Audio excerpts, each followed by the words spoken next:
Yun, for today's video nga mga idol, so yun nga, dito na naman tayo sa mga ibon natin. So yun, yung mga breeder natin mga idol, ha? So yung red bar na yan is Petersian mga idol. Ito si Quanto mga idol, ha? Tawag ito si Douglas yan mga idol, linyada. Tapos ito mga idol, ito yung Bandimbrook at saka ito yung Vampira line mga idol, ha? So yun, tapos meron silang anak. Yun yung anak na yun ilalagay natin sa farm mga idol, dahil doon tayo maglalaro ng south. So magandang lugar doon. So kahit malayo pa lang ibon, kitang kita na kung umuwi yung ibon mo. So yun, tara, dito tayo muna sa pang lipad natin mga idol, oh. Ayan, oh. Ito si mga idol, ito si Tanggol yung mga idol, oh. So hininto natin yan dahil tumutukod nga siya. So ito si Bitukod, ito yung mga ibon natin. Tapos ito yung ilalaro natin sa, sayang hindi tayo makapag-entry ng panrise hanggang duluhan sa BBC mga idol, dahil i-entry ko dapat kaso wala tayong pang entry mga idol. Ayun.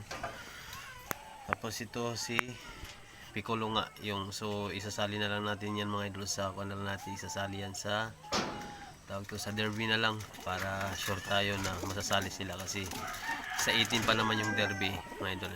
So Friday yung first derby namin. So yun mga idol, ito yung mga ibon natin. So bubush, meron tayo ditong ibon na maya yata ito mga idol, oh. So mayroon dito sila pugad, yun, oh. So yun mga idol, oh. Yun, kung nakikita nyo yan, oh. Yan mga idol, oh. Yan siya, oh yun, oh.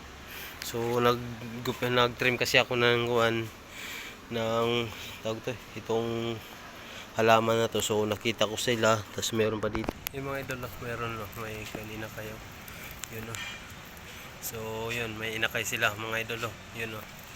So yun, so yun nga, naglinis ako dito. So ikuha lang muna natin. Tapos meron pa dito mga idol, oh. Meron pa, yun, oh, mga idol, oh, meron pa. So marami to, maraming pugad sila, oh. Yun, oh. Meron sila, oh. Yun, so yun, maraming pugad to mga idol dito. So yun nga, so, sayang kasi mababasa din kasi tinanggalan ko nga siya na ng mga idol, dahon dito sa taas. So mababasa din to. So yun lang mga idol, so pabush.